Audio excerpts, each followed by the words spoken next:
Allahumma salli wa sallim ala sayyidina wa habibina. Halus dalam ilmu hati. Bagian dipegang oleh Imam Ghazali, pada manusia itu ada dua sifat. Siapa yang dapat menemukan sifat itu? Manusia ini ada sifat yang namanya dengan sifat bahimiah, sifat binatang, sifat babi. Pada manusia ini ada sifat qalbi, sifat anjing. Siapa yang bisa menemukan sifat itu? Imam Ghazali menemukan sifat itu pada manusia. Mana sifat babinya? Sifat loba pada manusia. Babi itu adalah loba. Sandaji babinya yang minta makanan, apabila hanai rempah puyai perlai babinya yang naik iran. Sifat loba pada manusia. Gara-gara sifat inilah manusia terjerumus dalam neraka jahanam. Dia tidak cukup terus menerus, tidak cukup dengan apa yang Allah berikan. Maka ya Rasulullah SAW anti sifat babi itu dengan sifat qanaah. Kita memadai dengan apa yang Allah berikan.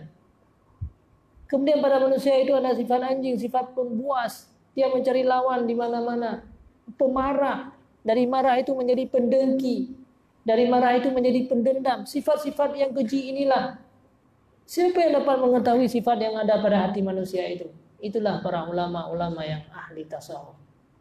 Maka ajarkan bagaimana kita menganti sifat-sifat itu lewat perjalanan rohaniyah yang dinamakan dengan perjalanan rohaniyah. Itulah perjalanan zikir katanya kepada Allah Subhanahu wa taala. Jadi ke zikir-zikir yang dulu dalam kitab-kitab, dalam ayat Al-Qur'an.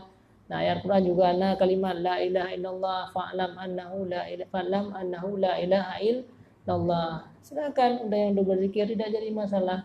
Zikir itu cuma dengan zikir yang lebih khususnya ilmu yang kebimbingnya adalah tidak menentang dengan ayat dan hadis, cuma adalah pembimbing, pemandu gedanya untuk lebih cepat gedanya hati gedanya sadar dan lebih cepat tunduk kepada Allah Subhanahu wa taala. Itulah gunanya para pembimbing yang dinamakan dengan pembimbing rohaniah, yang pembimbingnya juga pernah bersanad sampai kepada Rasulullah sallallahu alaihi